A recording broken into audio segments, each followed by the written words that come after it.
סליחה, את מתכוונת לעמוד הרבה זמן שם? סליחה. אנחנו משדרים בדיוק. אנחנו משדרים. סליחה, אני בסדר. זה שם כי אני לא יכולה לעבוד. בסדר, לא, בסדר, אנחנו...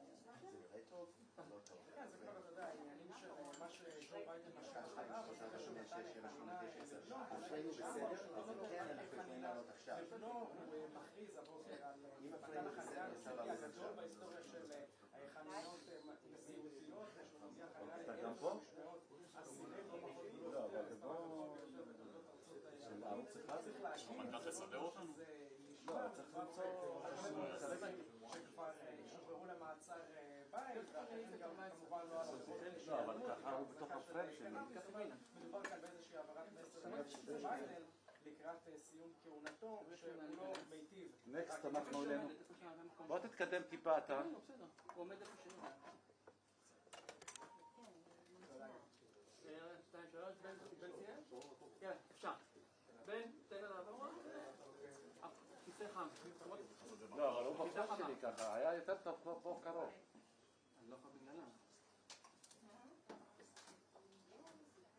אתה יכול לקחת טיפה לשם עוד? עוד טיפה, כמה שאתה יכול בלי להפריע. עוד טיפה, עוד. אני בסדר, רק שתי אחת. בסדר? אוקיי, תודה.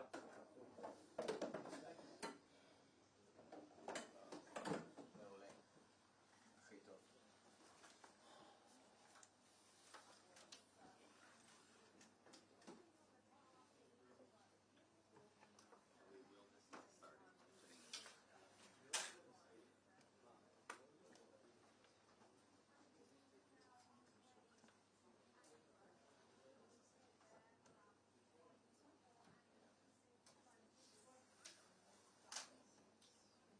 זיו? כן.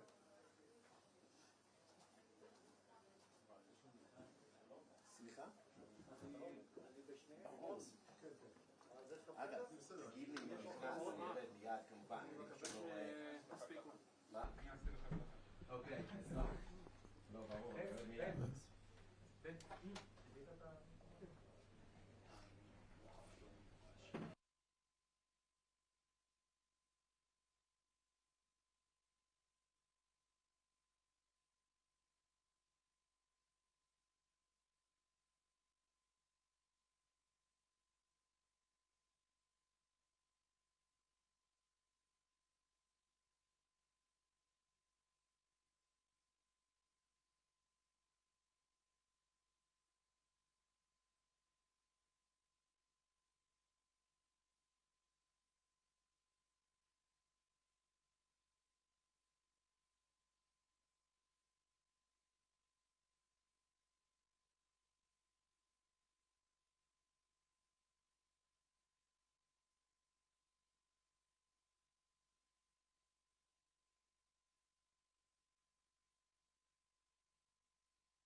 Thank you.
Your colleagues reported.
It's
scary.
Thank you.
סאונד צ'ק, בדיקת סאונד, 1, 2, 1, 1, 2, 3, אוקיי. בסדר? כולם בסדר? אוקיי.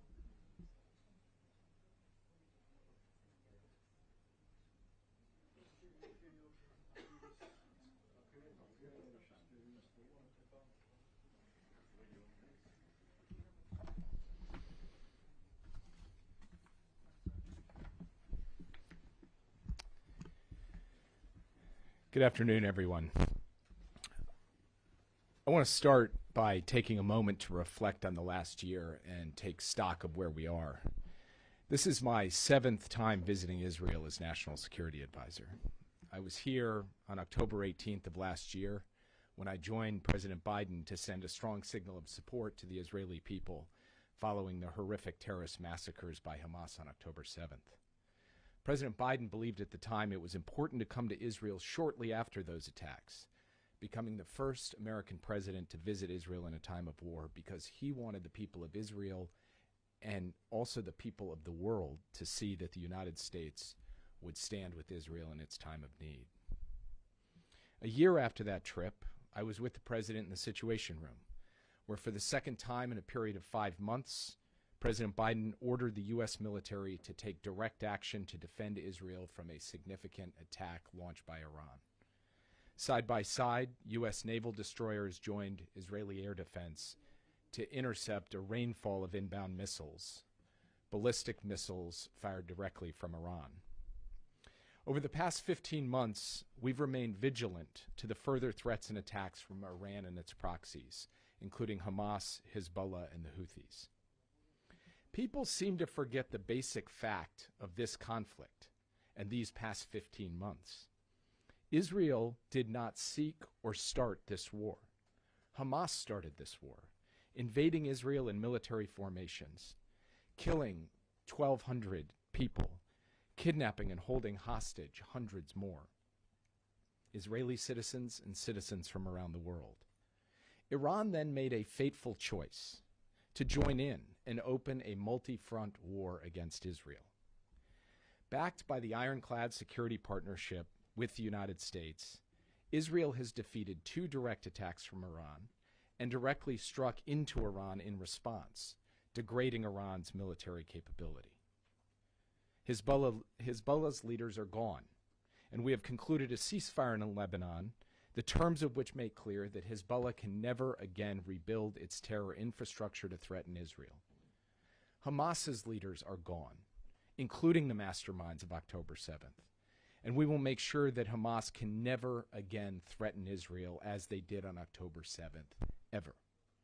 And now, the Assad regime in Syria is gone, removing the primary client state of Iran in the region and the lifeline to Hezbollah. When Joe Biden said to those who seek to take advantage of October 7th and to use that tragic day to threaten and attack Israel, don't, this is what he meant, and we still mean it. Don't. The balance of power in the Middle East has changed significantly, and not in the way that Sinwar or Nasrallah or Iran had planned. We are now faced with a dramatically reshaped Middle East in which Israel is stronger, Iran is weaker, its proxies decimated, and a ceasefire that is new and will be lasting in Lebanon that ensures Israel's security over the long term. The purpose of my visit today has been to continue to build on this progress, to ensure that that ceasefire sticks and is fully enforced, to capitalize on the opportunity of the fall of Assad for a better future for the people of Syria, while vigilantly managing the risks that come with the change in Syria, including the possibility and the risk that terrorist groups like ISIS are able to take advantage and create new threats against the United States, Israel, and other countries in the region and around the world. To continue pressure on Iran while remaining vigilant against the continuing threat from Iran, including the threat from its nuclear program. And President Biden remains committed to the simple proposition that the United States of America will never permit Iran to acquire a nuclear weapon. And to build on all that we've done, we're now looking to close a hostage release deal and a ceasefire, which would stop the war and reunite hostages with their families. Just over 1 year ago, we reached a deal that brought 78 hostages out of Gaza and home to their families. It's time to finish the job and bring all of the hostages home. Before departing Washington, I once again met with the families of the American hostages still held in Gaza. I made a commitment to them, the same commitment that I've made every time I've met with them, that I will do everything in my power to try to bring their loved ones home, to do my best to help them see their loved ones again. I had them in mind today when I met with Prime Minister Netanyahu, Minister Dermer, and the security team to try to bring us closer to a deal. And from here, I plan to travel to Doha and then on to Cairo to continue to advance this effort. A ceasefire and hostage deal would start bringing those hostages home. It would also allow for a massive surge in humanitarian assistance. We discussed the humanitarian situation and the suffering of Palestinian civilians in Gaza today. We discussed recent steps taken to increase the flow of much-needed assistance and further steps that need to be taken in the days ahead. It is an American commandment and a Jewish commandment that every innocent life has value.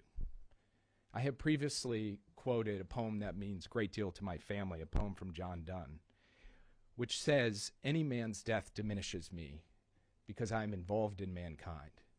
That is the spirit that the United States has brought to this conflict, to stand up strongly in the defense of the state of Israel and try to reduce suffering of innocent people wherever they may be. We are now in the midst of a political transition. I have been engaging my successor, the incoming National Security Advisor, in a professional and serious way on all of the issues that affect the state of Israel, the threats and the opportunities. And we've had good discussions, constructive and substantive discussions, and those will continue to ensure that there is a smooth handoff on January 20th. There's also something else important in those discussions, which is that it is my personal commitment to ensure that the U.S.-Israel partnership rests on a solid bipartisan foundation going forward. And I'm going to continue to do everything I can to contribute to that, because I believe it is in my country's interest and the interest of the state of Israel. So thank you for bearing with me as I set the context for my visit today, report on some of the things we discussed and the current events, and I will be happy to take your questions. Yeah. Michelle. Do you get the sense that Netanyahu is waiting for Trump to reach a hostage deal? And if so, do you think the hostages can survive till then? I believe that every day brings increasing risk, which is why there's such urgency to try to get this deal. Obviously, we've seen the tragic death of hostages since the massacres of October 7th and over the course of the past 15 months conflict. So as soon as we can close this deal, we should close this deal in the interests of bringing those hostages home. The answer to your first question is no, I do not get that sense. I got the sense today from the Prime Minister. He's ready to do a deal. And when I go to Doha and Cairo, my goal will be to put us in a position to be able to close this deal this month, not later. Now, we've been close before and haven't gotten there, so I can't make any promises or predictions to you. But I wouldn't be here today if I thought this thing was just waiting till after January 20th. I am here today because I believe every day matters, and we're going to use every day we have to try to close the deal as soon as we possibly can. Yeah. Thanks, Jake. Jake, what new concessions have Israel and Hamas made or indicated that they are prepared to make? We've seen in particular reports that Hamas is willing to allow Israeli troops to remain along Netzarim and Philadelphia for longer than previously. Can you confirm that Hamas has provided a list of hostages who they would release? And then just on Syria as well, if you could comment, the Israeli military has conducted nearly 500 strikes in recent days on Syrian military assets.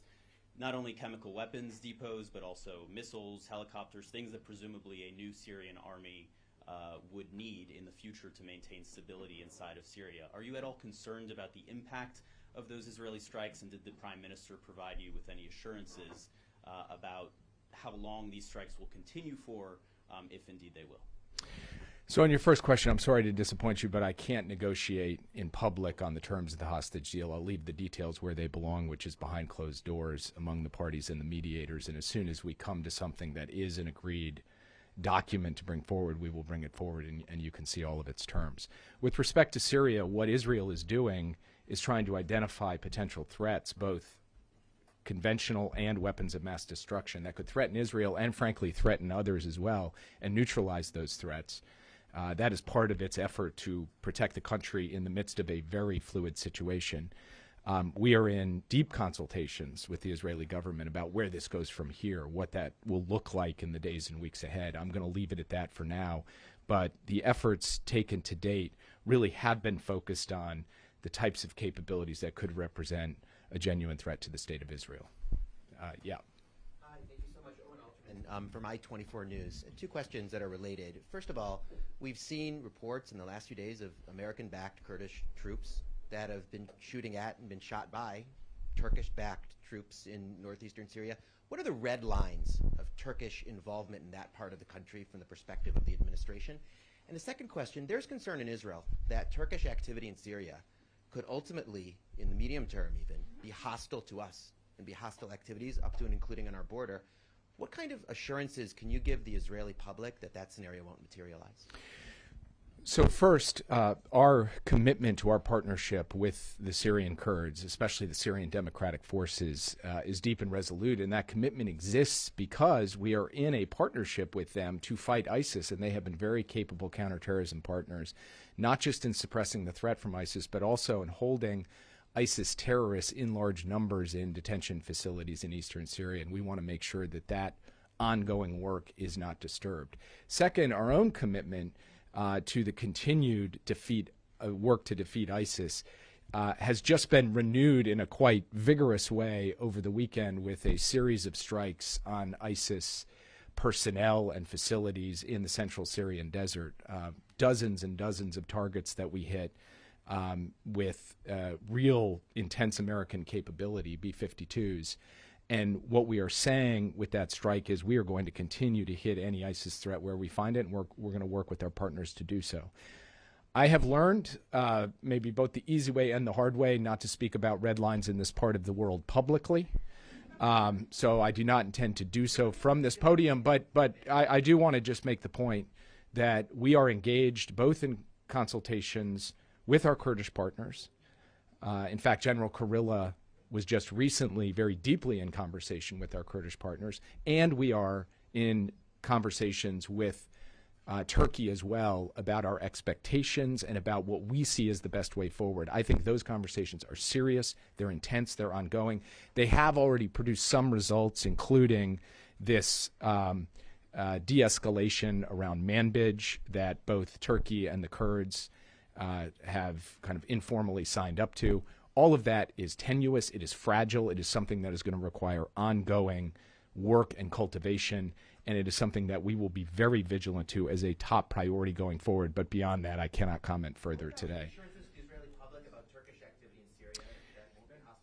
So we look at the situation in Syria as having a range of different risks presented, including the potential for fracture in that state, as well as power vacuums that can give rise to terrorist groups that can threaten beyond borders, as well as the potential for groups to be in charge in Damascus who bear hostile intent to outside forces, including to neighbors like Israel. All of those are possibilities. All of those are risks that President Biden has spoken to publicly and that we are dealing with partners on privately, including dealing with the Turks, who do have some measure of influence here, and where we have set out our views and expectations. But again, given the nature of the situation, given the sensitivity, given the urgency, it's important, I think, for us to be able to carry out those conversations behind closed doors.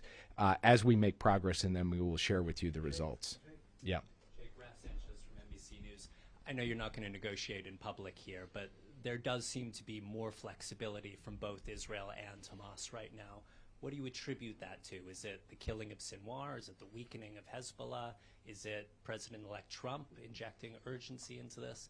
And just on Syria, the Israeli government is saying its presence in the buffer zone and outside of it, inside Syria itself, is temporary. Do you believe them that it's temporary? Did the Prime Minister give you a sense of what conditions would need to be met before Israel would withdraw? We didn't go into deep detail on the conditions other than to say that those conditions would require Israel to feel that the kinds of understandings that were in place before the fall of the Assad regime to ensure stability, predictability, and security for Israel are put back into place. And yes, we do have every expectation that it will be temporary. The Prime Minister, the Israeli government have made that point not just to the United States, but have made that point publicly. And we take them at their word that that is the intention here as we work through a new arrangement that can ensure that Israel is secure in light of the risks that have been laid out in previous questions. There are any number of reasons for why contexts change in negotiations, especially in a situation as fluid as this. But I would point out that Hamas's posture at the negotiating table did adapt following the announcement of the ceasefire between Israel and Lebanon. Why is that? It's because for months, we believe Hamas was waiting for lots of other actors and forces to come to their rescue, to come to their aid. And when we got that ceasefire, it was clear that the Northern Front had been decoupled from Gaza. And from that moment forward, we've had a different character to the negotiation, and we believe that it puts us in a position to be able to close this negotiation. It is also, of course, relevant that Israel's ability to meet so many of its military objectives in Gaza is relevant to the negotiation too, including the elimination of the top leader, Sinwar, other authors of that October 7th massacre, and the dismantlement, the destruction of the organized military formations of Hamas. So these are relevant considerations that we think have put this onto a plane where it could get done. Whether it does get done still depends on both sides ultimately signing on the proverbial dotted line. The last thing I will say with respect to the incoming administration is actually we've had, as I said in my opening comments, very good consultation and coordination with them, including on this issue, where we keep them apprised of how the negotiations are unfolding. We talk to them about how we can send a common message that the United States, no matter who's sitting in the Oval Office, no matter whose party's in charge, wants to see this ceasefire and hostage deal and see it now. That is all part of the American contribution to an effort to ultimately produce an outcome here, and we're going to keep working until we get it done. Yeah. Thank you, Mr. Sullivan. Ben Yaniv, Channel 14. Regarding the continuation of passage of humanitarian aid into the Gaza Strip, knowing what we know now that Hamas takes advantage of this aid and holds it as a leverage for his own rule, was it a mistake by your administration to push Israel to maintain the transport of humanitarian aid and by that to strengthen Hamas? It absolutely was not a mistake for the United States to seek to ensure that women and children and innocent people in Gaza who have nothing to do with this fight, but who in fact are being put in harm's way by the way Hamas fights, using schools and mosques as terror infrastructure, hiding behind civilians, making it that much more difficult for Israel to carry the fight against Hamas and destroy its capabilities. Those people deserve the basic sustenance of life. They deserve food, water, medicine, sanitation. And by the way, that's not just an American position. That's a requirement under international humanitarian law. And it is also the position of this Israeli government, who is not standing up saying we should give no humanitarian assistance to the people of Gaza. They're saying something different. Now, we have viewed various critical points over the course of the past 15 months as moments where not enough was getting in to ensure that people had what they needed to survive. And we made no bones about pressing on that, because we think at the end of the day, feeding starving children does not harm the security of the state of Israel, but it does vindicate our common shared values of humanity. And so, as I said in my remarks, the American commandment, the Jewish commandment that every innocent life has value, that is a present factor. And it's something we have to take seriously, even as we take seriously that Israel has every right, indeed a duty, to go after its enemies with everything it's got. You have done that, and we have backed you in going after your enemies, Hamas, Hezbollah, and Iran itself.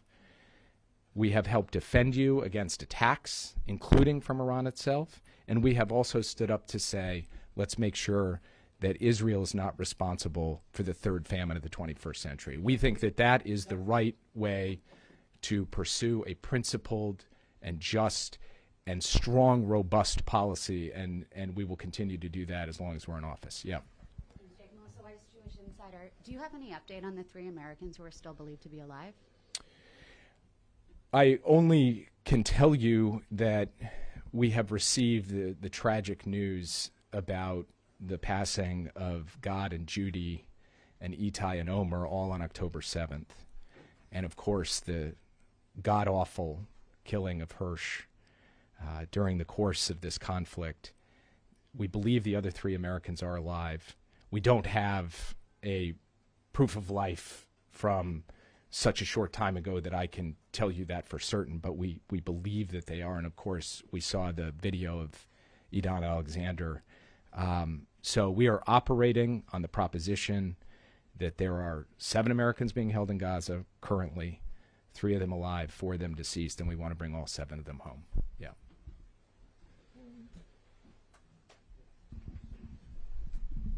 Thank you. Itamar Eichner from Yediot Achronot and Ynet. I wanted to ask you if there is a linkage between the hostage deal and the ceasefire deal and the normalization between Israel and Saudi Arabia. Is it realistic to bring about a deal, a normalization deal before January 20? These are not linked. The ceasefire and hostage deal is something we are pursuing on its own because it is, we believe, a humanitarian imperative to bring the hostages home, and it is in the strategic interests of the State of Israel because all of its interests, its core interests, are protected in that deal.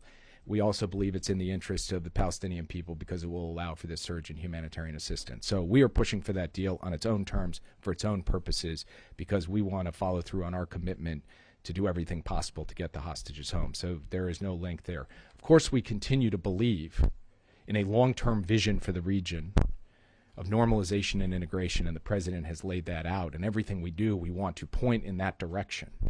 But I don't have any updates for you today on the question of normalization. Yeah. Okay.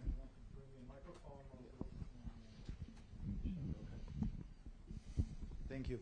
Gil Tamari, Channel 13 Israel. I would like to follow up on one of my colleague questions.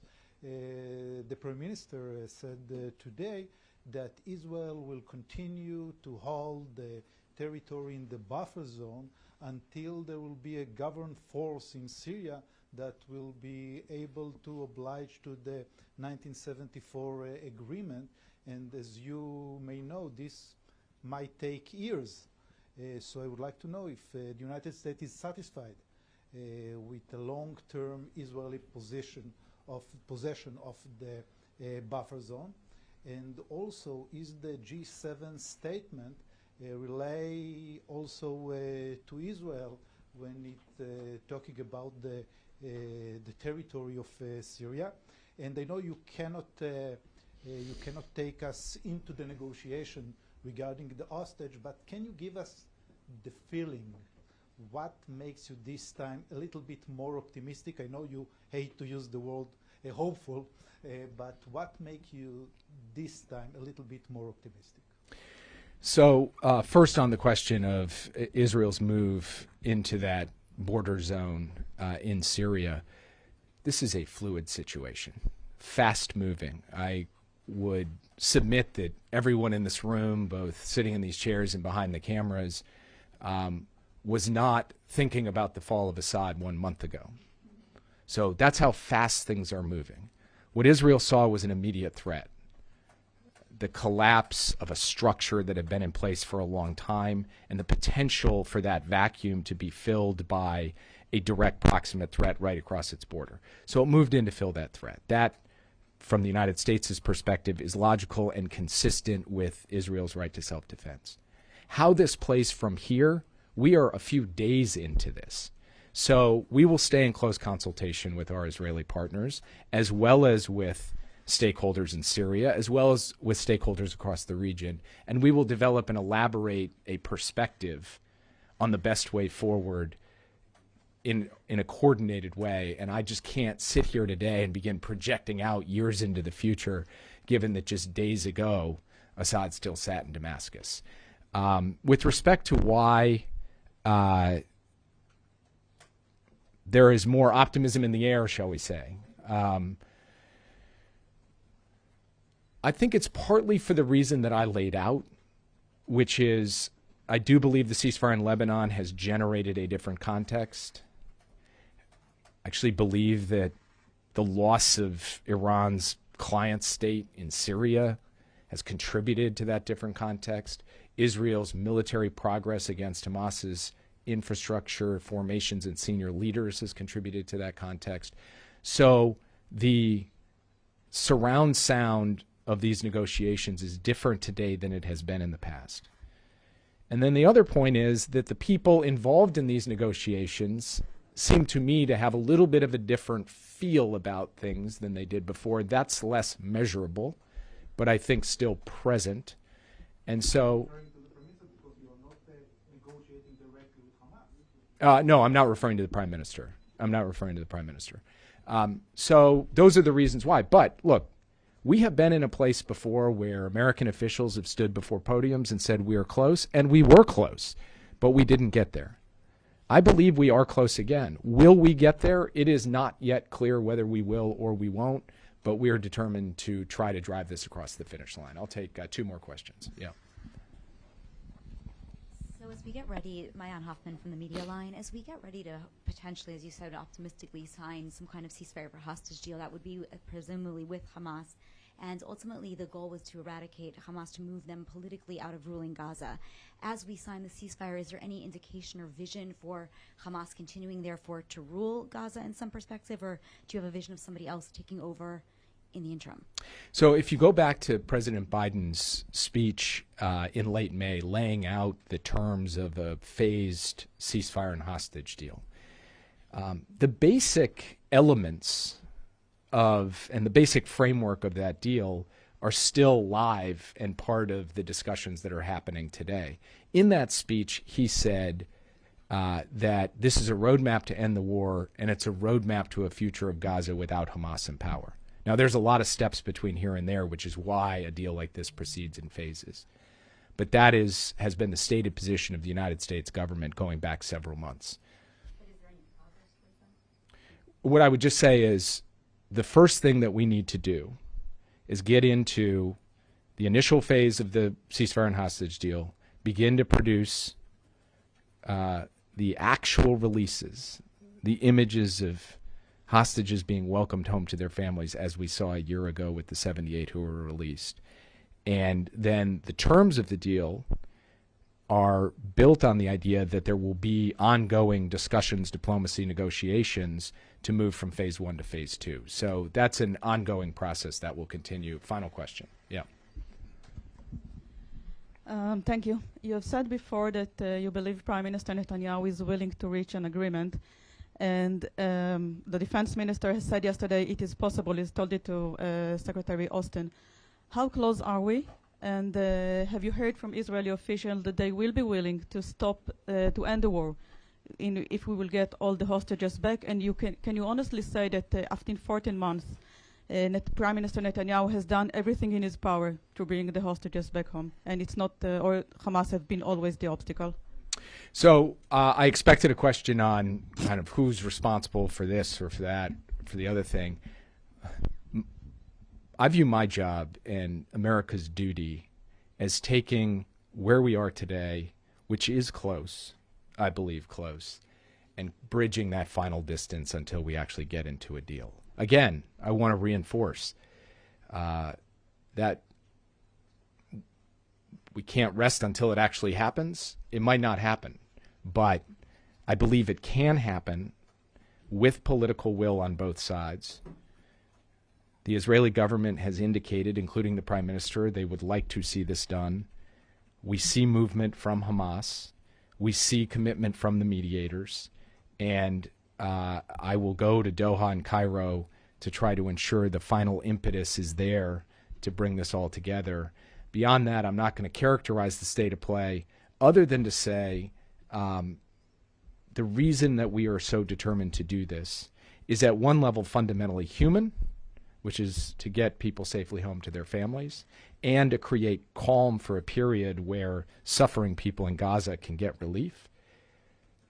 But it is at another level deeply strategic. We think it is in the American strategic interest as well as in the strategic interest of Israel to do this deal.